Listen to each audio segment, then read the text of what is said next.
Hello दोस्तों। Anti nutrients कुछ ऐसे तत्व होते हैं जो कॉमन हेल्दी खाद्य पदार्थों के अंदर होते हैं, जो आपके पेट में यदि जाते हैं तो बाकी न्यूट्रिएंट्स यानी आयरन, विटामिन, मिनरल्स, जिंक, ये सारी चीजों के अब्जॉर्प्शन को अफेक्ट करते हैं, जिसकी वजह से बाकी न्यूट्रिएंट्स का बॉडी में कमी या डेफिशिएंसी हो सकती है। ये एंटी न्यूट्रिएंट्स बहुत सारे खाद्य पदार्थों में होते हैं। ये कौन कौन से होते हैं और किन किन खाद्य पदार्थों में होते हैं और ये क्या इफेक्ट करते हैं, ये सारी चीजों पर आज हम बात करेंगे। आज का टॉपिक है एंटी न्यूट्रिएंट्स कौन से होते हैं और क्या इफेक्ट करते हैं। टॉपिक पर जाने से पहले जो लोग हमारे चैनल पर नए हैं उन्हें रिक्वेस्ट करूंगा कि चैनल को सब्सक्राइब करें। हमारे चैनल का पर्पस है लोगों को हेल्दी बनाना, हेल्थ एजुकेशन के द्वारा। हमारे सर्वेस बताते हैं कि हमारे चैनल को देखने वाले 80-85% लोगों ने अब तक चैनल को सब्सक्राइब नहीं किया है। थोड़ा सा समय निकाल के यदि आप हमारे लिए छोटा सा स्टेप करते हैं तो हमारे चैनल को प्रमोट करने में और इसकी रीच को ज़्यादा लोगों तक पहुंचाने में ये मदद करता है और लोगों को भी हेल्दी बनाने में हमारी मदद करेगा। तो एक छोटा सा टाइम निकाल के हमारे लिए, हमारे चैनल को बढ़ाने के लिए योगदान जरूर करें। टॉपिक के दौरान कुछ इंटरेस्टिंग साइंटिफिक फैक्ट्स, कुछ प्रैक्टिकल बातें, कुछ साइंटिफिक स्टडीज के बारे में, हमारा एक्सपीरियंस और हमारा फाइनल वर्डिक्ट भी आपको बताऊंगा। इससे बने रहिए हमारे साथ एंड तक। चलिए शुरू करते हैं मेरे साथ हेल्थ का सफर।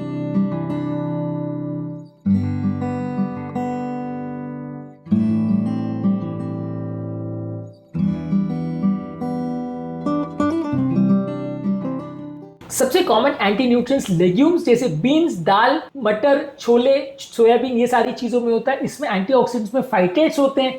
ये बॉडी में आयरन, जिंक, कैल्शियम और मैग्नीशियम के अब्जॉर्प्शन को अफेक्ट करते हैं। बेसिकली एंटी न्यूट्रिएंट्स का मतलब ये है कि पेट के अंदर ये बाकी मिनरल्स के साथ रिएक्शन कर जाते हैं, जिसकी वजह से आयरन, जिंक, कैल्शियम, मैग्नीशियम जो एब्जॉर्ब नहीं हो पाता और ये फाइटेट्स के साथ बाइंड कर जाता है और मोशन के रास्ते निकल जाता है। तो ये चीजों का यदि आप ध्यान नहीं रखेंगे कौन कौन सी चीजों में फाइटेट्स है, तो आप उनके साथ जब भी आयरन, कैल्शियम, मैग्नीशियम ये सारी चीजें लेंगे तो वो अब्जॉर्ब नहीं होगा, आपकी बॉडी में डेफिशिएंसी रहेगी। तो इन चीजें जो कि दालें, अंकुरित चीजों में अवेलेबल है, ये फाइटेट्स के बारे में यदि आपको पता नहीं है तो आपको पता ही नहीं चलेगा कि क्यों बॉडी में आयरन की कमी हो रही है। तो इसलिए इनके बारे में जानना जरूरी है। इसी तरह से इनमें लेक्टिन्स होते हैं जो कि बाकी न्यूट्रिएंट के अब्जॉर्प्शन को अफेक्ट करते हैं और आपके गट को इरिटेट करते हैं यदि आप इनको कच्चा खाओ, इसलिए रिकमेंड किया था कि इनको पका करके खाना चाहिए। टैनिन्स होते हैं जो कि प्रोटीन की डाइजेस्टिबिलिटी को कम करते हैं, यानी खाने के अंदर मौजूद प्रोटीन, जो कि इन फूड प्रोडक्ट का सबसे बड़ा एसेट है कि इनमें सबसे ज्यादा प्रोटीन होता है।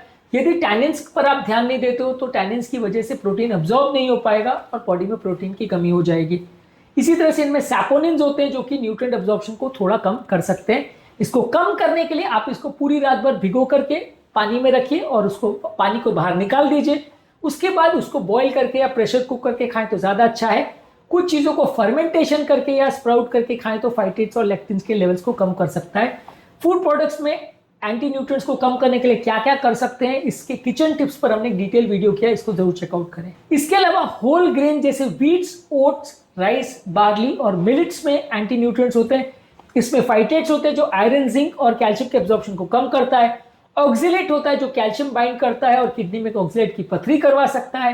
टैनिन्स होते हैं मिलेट्स में जो कि प्रोटीन एब्जॉर्प्शन को अफेक्ट करता है। इसको कम करने के लिए इनको सोक करें, स्प्राउट करें, फर्मेंट करें और ये फाइटेट्स को ब्रेक करता है। और यदि आप उनको अच्छी तरह से पकाते हैं तो वो टैनिन्स को कम करता है। नट्स और सीड जैसे बादाम, अखरोट, सीसेम और फ्लैक्स सीड्स में फाइटेट्स, ऑक्सिलेट्स और एंजाइम इनहिबिटर जैसे ट्रिप्सिन इनहिबिटर्स रहते हैं। इनको यदि आप सोक करके, भिगो करके खाते हैं और फिर रोस्ट करके खाते हैं नट्स और सीड्स को, तो ये इनका असर कम हो जाता है। यदि आप फ्लैक्स सीड्स और चिया सीड्स को स्प्राउट करके खाते हैं तो उनकी डाइजेस्टिबिलिटी बेटर होती है।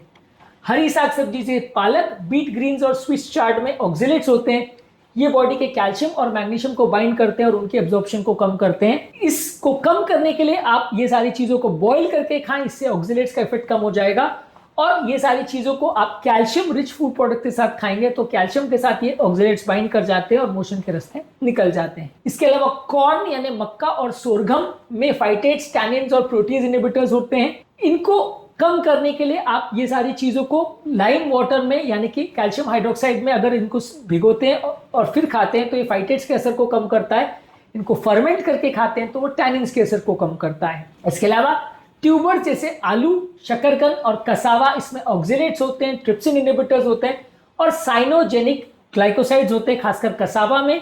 इनको कम करने के लिए ये सारी चीजों को छील के, सोक करके और प्रॉपरली पका करके खाएं, तब सारे टॉक्सिन्स थोड़े कम हो जाते हैं। और ये सारी चीजों को कच्चा नहीं खाना है। इसके अलावा क्रूसीफेरस वेजिटेबल जैसे ब्रोकोली, फूल गोभी, पत्ता गोभी और केल में गोइट्रोजेंस होते हैं जो बॉडी के आयोडीन अपटेक को अफेक्ट करते हैं और हाइपोथायरॉयडिज्म करवा सकते हैं।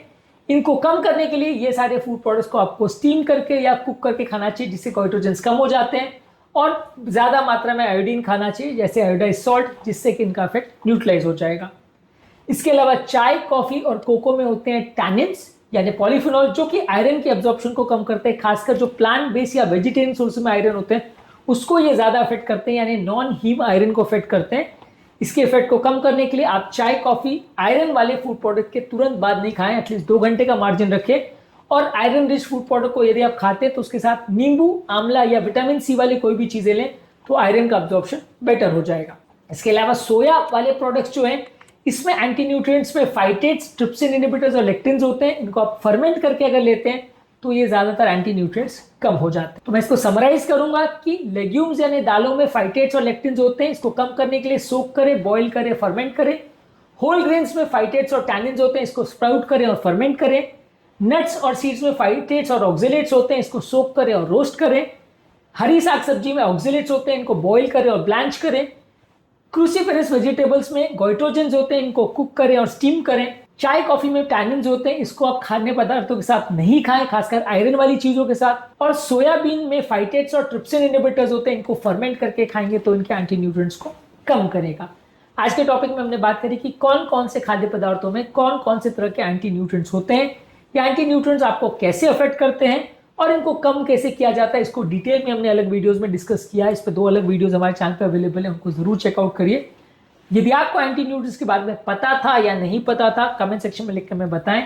उम्मीद करूंगा कि आज के टॉपिक में कुछ नई बातें जानने को मिली होगी। जो लोग हमारे चैनल पर नए हैं उन्हें रिक्वेस्ट करूंगा कि चैनल को सब्सक्राइब करें।